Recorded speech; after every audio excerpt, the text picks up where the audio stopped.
నమస్కారం HDV news కి స్వాగతం. ఇక డీటెయిల్స్ చూస్తే రాష్ట్రంలో సూక్ష్మ, చిన్న, మధ్య తరహా పరిశ్రమల శాఖ, ఆహార శుద్ధి పరిశ్రమల శాఖపై సీఎం చంద్రబాబు సమీక్ష నిర్వహించారు. సూక్ష్మ, చిన్న, మధ్య తరహా పరిశ్రమల శాఖ, ఆహార శుద్ధి పరిశ్రమల శాఖపై ముఖ్యమంత్రి నారా చంద్రబాబు నాయుడు సచివాలయంలో సమీక్ష నిర్వహించారు. ఈ శాఖల్లో ఉన్న పరిస్థితులపై రివ్యూ చేసి పలు సూచనలు, ఆదేశాలు ఇచ్చారు. ఉపాధి కల్పనలో కీలకమైన MSMEల అభివృద్ధికి ప్రభుత్వం అత్యంత ప్రాధాన్యతనిచ్చి వాటికి చేయూతనిస్తుందని సీఎం అన్నారు. ప్రభుత్వం నుంచి తగు ప్రోత్సాహం అందిస్తే ఈ రంగం ద్వారా మంచి ఫలితాలను సాధించవచ్చునని సీఎం తెలిపారు. అనేక సవాళ్లతో దెబ్బతిన్న రంగాన్ని సరికొత్త విధానాల ద్వారా మళ్లీ గాడిన పెడతామని ముఖ్యమంత్రి తెలియజేశారు.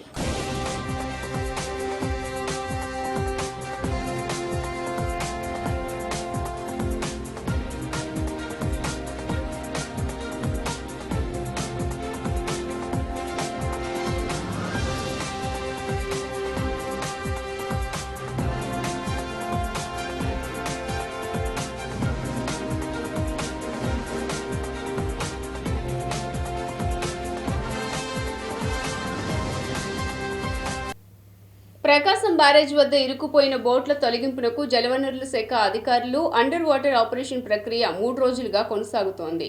ప్రకాశం బ్యారేజ్ వద్ద 12 అడుగుల నీటి లోపలకు వెళ్లి పడవలను స్కూబా టీం కత్తిరిస్తోంది. ఒక్కొక్క పడవ 40 టన్నుల బరువు ఉండటంతో కట్ చేసేందుకు సిబ్బంది నానా తంటాలు పడుతున్నారు. ఈ రోజు సాయంత్రానికి పొడవైన ముక్కలు చేసి పైకి తీసే అవకాశం ఉంది. ఈ బోట్ల తొలగింపునకు ముందే ఇంజనీర్లు 4 ప్లాన్లను రూపొందించుకున్నారు.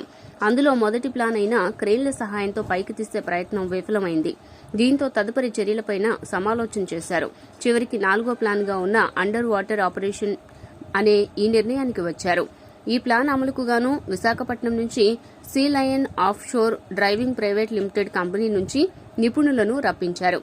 కంపెనీ ప్రతినిధి సూర్య అక్షిత్ ఆధ్వర్యంలో 8 మంది డ్రైవర్లు బుధవారం ప్రకాశం బ్యారేజ్ వద్దకు చేరుకుని బోట్ల తొలగింపునకు శ్రీకారం చుట్టారు.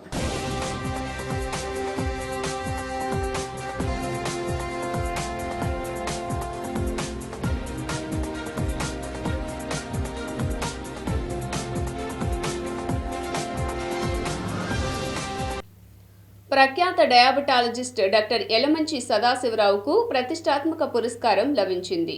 మధుమేహ వ్యాధి చికిత్సా రంగంలో దశాబ్దాలుగా విశిష్ట సేవలందిస్తున్న ప్రఖ్యాత డయాబెటాలజిస్ట్ డాక్టర్ యలమంచి సదాశివరావుకు ప్రత్యేక పురస్కారం లభించింది. American college of physicians India chapter వారిచే గవర్నెన్స్ రికగ్నిషన్ అవార్డును ప్రదానం చేయబడింది. ఇటీవలి లక్నోలో జరిగిన ఏసీపీ ఇండియా 9వ వార్షికోత్సవ సదస్సులో కేంద్ర మంత్రి జితేంద్ర సింగ్ చేతుల మీదుగా ఈ పురస్కారం అందజేయబడింది. మధుమేహ వ్యాధి నియంత్రణకు సుదీర్ఘకాలంగా డాక్టర్ సదాశివరావు అందిస్తున్న సేవలకు గుర్తింపుగా ఆయనను ఘనంగా సత్కరించి నిర్వాహకులు గవర్నర్స్ రికగ్నిషన్ అవార్డును అందజేశారు. ఇంకో మీటింగ్ కూడా ఉంది, కానీ మొదట నేను సందేహించాను వెళ్ళటానికి, కానీ అప్పుడు వాళ్ళు చెప్పారు ప్రతిష్టాత్మక వెరీ ఇంపార్టెంట్ అవార్డు, సో తప్పకుండా రావాలంటే అప్పుడు అవార్డు తీసుకుని వెంటనే బెంగళూరుకి ఫ్లై అయ్యి అక్కడ సైంటిఫిక్ మీటింగ్లో పరిశోధనా పత్రాన్ని ప్రజెంట్ చేశాను అనమాట. So actually it was really recognition for our institute. ఈ 38 ఏళ్ల మా కష్టాన్ని గుర్తించి American college of physicians recognition అనేది ఇట్స్ రియలీ మాకు మంచి శక్తినిచ్చింది. Again to work still more harder for the recognition for the welfare of mankind. So suffering హ్యుమానిటీకి ఇంకా బాగా చేయాలని, ఇంకా అనేకమైన పరిశోధనలు చేయాలని కూడా ఈ అవార్డు ఇచ్చేస్తుంది. పత్రికా విలేకరులు మరియు టీవీ విలేకరులందరికీ స్వాగతం. ఈరోజు ఈ ప్రెస్ మీట్ పెట్టడానికి మెయిన్ కారణం ఏంటంటే యలమంచి హాస్పిటల్స్ మరియు ఆరిజిన్ ఎండోక్రైన్ సెంటర్ యొక్క సంస్థ చైర్మన్ డాక్టర్ యలమంచి సదాశివరావు గారు రీసెంట్గా ప్రతిష్టాత్మక award American college of physicians ద్వారా గవర్నర్స్ రికగ్నిషన్ అనే అవార్డు అందజేసుకోవడం జరిగింది. ఇది ఆయన డయాబెటీస్లో చేసిన పరిశోధనలకు ఇచ్చిన ట్రీట్మెంట్స్, తీసుకొచ్చిన రీసెంట్ అడ్వాన్సెస్, ఆయన dedication, contribution in the field of health care. And అదొకటే కాకుండా ప్రజలకి, డాక్టర్స్కి, ఇక్కడ ఉన్న డాక్టర్స్ అందరికీ recent advancements and medical education and setting new standards in health care వల్ల గుర్తించి అందజేయడం జరిగింది. దీన్ని సెంట్రల్ మినిస్టర్ జితేంద్ర సింగ్ గారు అందజేయడం జరిగింది. So he is central minister for IT and Central Minister of Science and Technology is the Space. Central Minister for Space. Keshava Rao గారు గత 38 సంవత్సరాల నుంచి విజయవాడలో డయాబెటీస్ ప్రాక్టీస్ చేస్తున్నారు. Yelamanchi hospitals and research centres private limited తరఫున. అలాగే ఆంధ్రప్రదేశ్లో డయాబెటీస్ అనేది ఒక బ్రాంచ్ ఉందని దానికి ఒక రికగ్నిషన్ తెచ్చిన వ్యక్తి డాక్టర్ సదాశివరావు గారు. ఉమ్మడి ఆంధ్రప్రదేశ్లో కూడా ఆయన వల్ల చాలా సైంటిఫిక్ సెషన్స్ జరిపి చాలామందిని ఎడ్యుకేట్ చేసి చాలా ఇచ్చేశారు.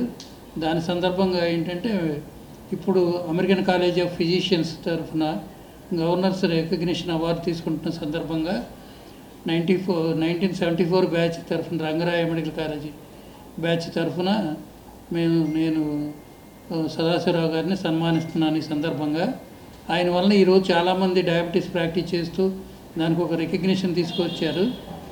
కాబట్టి ఈ సందర్భంగా ఆయనకి సన్మానించాలనేది ఉద్దేశంతో సన్మానిస్తున్నాం. పశ్చిమ శాసనసభ్యులు సుజనా చౌదరి గత 2 రోజులుగా వరద ప్రభావిత ప్రాంతాల్లో సుడిగాలి పర్యటన చేస్తున్నారు. గురువారం లేబర్ కాలనీ, చెరువు సెంటర్, రాజరాజేశ్వరిపేట తదితర ప్రాంతాల్లో పర్యటించి బాధిత కుటుంబాలతో పశ్చిమ నియోజకవర్గ శాసనసభ్యులు సుజనా చౌదరి మాట్లాడారు. విపత్తు సమయంలో బాధితులకు శరవేగంగా సహాయం అందించడానికి కూటమి నాయకులు, ప్రభుత్వ అధికారులు, సుజనా ఫౌండేషన్ సిబ్బంది సమన్వయంతో చిత్తశుద్దితో పనిచేశారన్నారు. నష్టం అంచనాకు ఎన్యూమరేషన్ ప్రక్రియ వేగవంతంగా జరుగుతోందని, కేంద్ర రాష్ట ప్రభుత్వాల సహకారంతో బాధితుల జీవన స్థితిగతులను మెరుగుపరిచి పూర్వ వైభవం తీసుకువస్తామన్నారు. ప్రతిపక్ష హోదా కూడా లేని మాజీ ముఖ్యమంత్రి వైఎస్ జగన్ కూటమి ప్రభుత్వం వైఫల్యం చెందిందని చెప్పడం హాస్యాస్పదంగా ఉందన్నారు. తన ఉనికిని కాపాడుకోవడానికి జగన్ ప్రయత్నిస్తున్నాడని ఎద్దేవా చేశారు. చూస్తా ఉంటే ఇక్కడ సర్వస్వం కోల్పోయారు మొత్తం. సరే, వాళ్ళకి ముఖ్యంగా కావాల్సింది ఏంటంటే వాళ్ళు కూడా చాలా రీజనబుల్గా ఉన్నారు. ఫ్రిడ్జ్లు, టీవీలు, ఫ్యాన్లు, మంచాలు అన్నీ పోయినాయి. కానీ ప్రభుత్వానికి కొన్ని పరిమితులు ఉంటాయి కాబట్టి ప్రభుత్వం చేసేది కాకుండా వాళ్ళు అడుగుతున్నది ఏంటంటే కొంచెం బట్టలు, టవళ్ళు అలాంటివి మాత్రం అడుగుతున్నారు. చాలా న్యాయబద్ధంగా ఉంది. ప్రభుత్వం ఏం చేయగలదో చూసి అది కాకుండా, ఎందుకంటే మేము సుజనా ట్రస్ట్ తరఫున కూడా గత 10 రోజుల నుంచి అన్నీ చేస్తూ వచ్చాం. ఇప్పుడు వాళ్ళకి బట్టల వ్యవహారం కూడా పర్సనల్గా అయినా నేను చేపిస్తానని చెప్తున్నాను. డెఫినెట్గా ఒకసారి ఎన్యూమరేషన్ చేసుకొని ప్రభుత్వం దగ్గర డీటెయిల్స్ తీసుకొని మళ్ళీ ఇవన్నీ కూడా ఏర్పాటు చేసే పని మీద. ఓకే. బుడమేరు వరద వల్ల మైలవరం నియోజకవర్గానికి అపార నష్టం కలిగిందని మైలవరం శాసనసభ్యులు వసంత వెంకట కృష్ణ ప్రసాద్ కేంద్ర బృంద సభ్యులకు వివరించారు. భారీ వర్షాలు, వరదల వల్ల సంభవించిన నష్టం అంచనా వేసేందుకు 6 సభ్యులతో కూడిన కేంద్ర బృందం ఆంధ్రప్రదేశ్ రాష్ట్రంలో పర్యటిస్తున్న సంగతి తెలిసిందే. కేంద్ర హోం సంయుక్త కార్యదర్శి అనిల్ సుబ్రహ్మణ్యం నేతృత్వంలో 6 సభ్యులతో కూడిన కేంద్ర బృందానికి ఎమ్మెల్యే కృష్ణప్రసాద్ వరద పరిస్థితిని వివరించారు.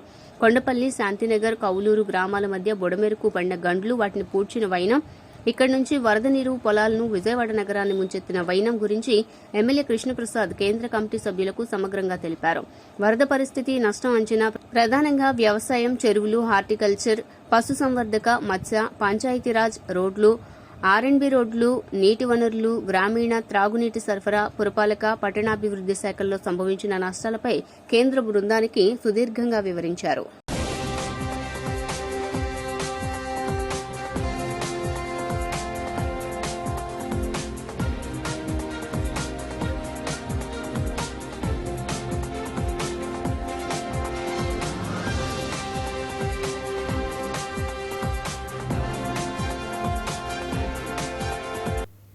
పెద్దాపురం మండలం కండ్రుకోట గ్రామంలో నీట మునిగిన పంట పొలాలను ఏపీసీసీ చీఫ్ వైఎస్ షర్మిల పరిశీలించారు. ఏలేరు రైతులను నిండా ముంచింది. వేల ఎకరాలు నీట మునిగాయి. దీనికి కారణం రాష్ట్ర ప్రభుత్వాలే. ఏలూరు మరమ్మతుల మీద ఎవరూ దృష్టి పెట్టలేదన్నారు వైఎస్ షర్మిల. మరమ్మతులు లేక రైతులు దారుణంగా నష్టపోయారన్నారు. ఒక్కో రైతు ఇప్పటివరకు 30,000 వరకు పెట్టుబడి నష్టపోయారని, పెట్టిన పెట్టుబడి మొత్తం వరద పాలైందని తెలిపారు. ఈ నష్టానికి ప్రభుత్వం సమాధానం చెప్పాలన్నారు. వైఎస్ఆర్ హయాంలో ఏలేరు ఆధునీకరణ పనులు చేపట్టారన్నారు. 135 కోట్లు కూడా విడుదల చేసిన పనులు కూడా మొదలు పెట్టలేదన్నారు. వైఎస్ఆర్ చనిపోయాక ఏలేరు ఆధునీకరణపై ఎవరూ దృష్టి పెట్టలేదని, ఇప్పుడు బాబు జగన్ తప్పిదమే అంటున్నాడు. జగన్ బాబు తప్పిదం అంటున్నాడు. బాబు హయాంలో ఆధునీకరణ పనులు ఎందుకు చేయలేదని ప్రశ్నించారు. గత 10 ఏళ్లుగా ఏలేరు ఆధునీకరణపై ఇద్దరికీ పట్టింపు లేదన్నారు. జగన్ హయాంలో ప్రాజెక్టులను గాలికి వదిలేశారని, తట్టెడు మట్టి కూడా తీయలేదని, డ్యాంలు కొట్టుకుపోతున్నా జగన్కి పట్టింపు లేదని ధ్వజమెత్తారు. ఇక్కడ ఇటీవల వచ్చిన వర్షాలకి ఏలేరు రిజర్వాయర్ ఎగువన నిండిపోయి గేట్లు ఎత్తేస్తే అంత వరదకి ఉన్న కెనాల్ కెపాసిటీ తట్టుకోలేక సామర్థ్యం సరిపోక గండ్లు పడి మొత్తం రైతుల పొలాల మీదకి వచ్చిన పరిస్థితి. ఈ రైతులే, ఇక్కడ నా చుట్టూ ఉన్న రైతులే 100 ఎకరాలలో నష్టం జరిగింది. దీనికి కారణం ఎవరు అని ఒకసారి ఆలోచన చేస్తే మొట్టమొదటిగా ఏలేరు కెనాల్ వర్క్స్ మోడర్నైజేషన్ ఆధునీకరణ జరగకపోవడం వల్ల ఇంత ఘోర విపత్తు ఇక్కడ చూస్తున్నాం. ఇంతునిందమ్మా కాలువ మొత్తం అంతా పుడుకుపోయింది, ఇంత అయింది అని రైతులు చెప్తున్నారు. ఎక్కడికెక్కడ గన్లు పడ్డాయి. కెనాల్స్ మీద ఎవరే గాని వర్క్స్ చేయలేదు. పుడికలు తీయడం అయితేనేమి, గన్లు నింపడం అయితేనేమి, మోడర్నైజేషన్ అయితేనేమి ఎవరూ ఏది చేయలేదు. కాబట్టే ఈ రోజు ఇంత ఘోర విపత్తు అని ఇంతమంది రైతులు చెప్తున్నారు. 30,000 ఖర్చు పెట్టాం. మేమంతా కౌలు రైతులమే. కనీసం ప్రభుత్వం ఇచ్చే రైతు భరోసా అయినా, ఇన్పుట్ సబ్సిడీ అయినా ఏవి మాకు అందలేదు. కనీసం డబ్బులు వస్తే అప్పు తీర్చి. బుడమేరు గండ్లు పడిన గట్టు బలోపేత పనులను మంత్రి నిమ్మల రామానాయుడు పరిశీలించారు. బుడమేరు గండ్లు పడిన గట్టు బలోపేత పనులను పరిశీలించారు మంత్రి. భవిష్యత్తులో వరద పట్టిసీమ నీళ్లు వెళ్లేలా సీపేజ్ ను అరికట్టేలా బండును బలోపేతం చేస్తున్నారు. రాబోయే రోజుల్లో రిటైనింగ్ వాల్ కట్టి 35,000 క్యూసెక్కుల నీరు వెళ్లేలాగా గట్లు బలోపేతం చేస్తామన్నారు. ఆపరేషన్ బుడమేరు చేపట్టి బెజవాడ దుఃఖదాయానికి అనే పేరు లేకుండా చేస్తామన్నారు. బుడమేరుకి సంబంధించి ఇక లెఫ్ట్ బండికి సంబంధించి 3 బ్రీచెస్ ఏదైతే పడి పెద్ద ఎత్తున ఇక బుడమేరు వరద నీరు ఆ విజయవాడ సిటీని ఏదైతే చుట్టుముట్టినటువంటి పరిస్థితుల్లో యుద్ధ ప్రాతిపదికన వాతావరణం సహకరించకపోయినా ఇంకొక పక్క బుడమేరు వరద ప్రవాహం రోజు రోజుకి పెరిగినటువంటి రోజుల్లో కూడా ఆ ఫ్లోలోనే ఆ రోజు కష్టంతో మరి వారం రోజులు నిరంతరం రాత్రి పగలు కూడా పనిచేసి అటు ఏజెన్సీ కానీ అధికారులు కానీ చేసి సక్సెస్ఫుల్గా, ఎందుకంటే మిలిటరీ వాళ్ళు సైతం మరి ఇటువంటి గన్లను పోడ్చడం సాధ్యం కాదు, అది మీ వల్లే సాధ్యమైందని వాళ్ళు కూడా గవర్నమెంట్ ఆఫ్ ఆంధ్రప్రదేశ్ని అభినందించి వెళ్ళినటువంటి స్థితిలో దాన్ని పూర్తి చేసుకోవడం జరిగింది. ఏదైతే ఆ యొక్క గన్లను పూర్తి చేసినటువంటి కార్యక్రమంతో పాటుగా రేపు భవిష్యత్తులో కూడా, ఎందుకంటే మనం ఎమర్జెన్సీగా ఆ గన్లను పూడ్చినప్పుడు కొంత ఆ వాటర్ ఫ్లోలో మనం పెద్ద పెద్ద బండ రాళ్లతో, ఎందుకంటే 1 టన్ నుంచి 2 టన్నుల వరద బాధితులను అన్ని విధాలా ఆదుకుంటామని, అండగా ఉంటామని విశ్వ బ్రాహ్మణ సంఘం అధ్యక్షులు గొర్తి శ్రీనివాస చక్రవర్తి పేర్కొన్నారు. విపత్కర సమయంలో ప్రజలను కాపాడడంలో ముఖ్యమంత్రి చంద్రబాబు పనితీరు స్ఫూర్తిదాయకమని ఆంధ్రప్రదేశ్ విశ్వ బ్రాహ్మణ సంఘం అధ్యక్షులు చెవూరి రామస్వామి, ఎన్టీఆర్ జిల్లా విశ్వ బ్రాహ్మణ సంఘం అధ్యక్షులు గొర్తి శ్రీనివాస్ చక్రవర్తి పేర్కొన్నారు. ఆయన స్ఫూర్తితో విశ్వ బ్రాహ్మణ సంఘం సభ్యులు వరద ప్రభావిత ప్రాంతాల్లో పలు సేవా కార్యక్రమాలు నిర్వహించినట్లు వారు తెలియజేశారు. బాధితులకు అన్ని విధాలుగా అండగా ఉంటామని వారు తెలిపారు. విజయవాడ సెంట్రల్ నియోజకవర్గ కండ్రిక ప్రాంతంలో విశ్వ బ్రాహ్మణ సంఘం సభ్యులు పర్యటించారు. వారి సమస్యలను అడిగి తెలుసుకుని ఈ సందర్భంగా ప్రకాశం జిల్లా సంఘ సభ్యులు సేకరించిన 1,50,000 రూపాయల వరద బాధితుల 100 కుటుంబాలకు 1,500 చొప్పున పంపిణీ చేయడం జరిగింది. అనంతరం ఆంధ్రప్రదేశ్ విశ్వ బ్రాహ్మణ సంఘం అధ్యక్షులు చెవూరి రామస్వామి, ఎన్టీఆర్ జిల్లా విశ్వ బ్రాహ్మణ సంఘం అధ్యక్షులు గొర్తి శ్రీనివాస్ చక్రవర్తి మాట్లాడుతూ వరద బాధితులకు అండగా నిలిచేందుకు అన్ని విధాలా కృషి చేస్తామని తెలిపారు. వరద బాధితులను ఆదుకునేందుకు రాష్ట్ర ప్రభుత్వం తీసుకుంటున్న చర్యల పట్ల ప్రజలంతా సంతృప్తిగా ఉన్నారని పేర్కొన్నారు. ఈ కార్యక్రమంలో ప్రకాశం జిల్లా అధ్యక్షులు చెన్నుపల్లి శ్రీనివాసాచారి, ప్రకాశం జిల్లా సంఘ ప్రధాన కార్యదర్శి సుత్తారం శ్రీనివాసులు, ఉపాధ్యక్షులు నల్లగట్ల ఈశ్వరాచారి, రాష్ట్ర కార్యదర్శి పొన్నపల్లి బ్రహ్మానందం, సింగనగర్ సభ్యులు శ్రీనివాస్, బాలు, సుబ్రహ్మణ్యం తదితరులు పాల్గొన్నారు. ధన్యవాదాలు.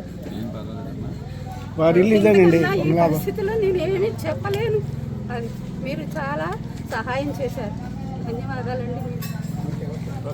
ఎస్డీవీ న్యూస్ ఇంతటితో సమాప్తం. తిరిగి వార్తల్లో మళ్ళీ కలుద్దాం. అంతవరకు సెలవు. నమస్కారం.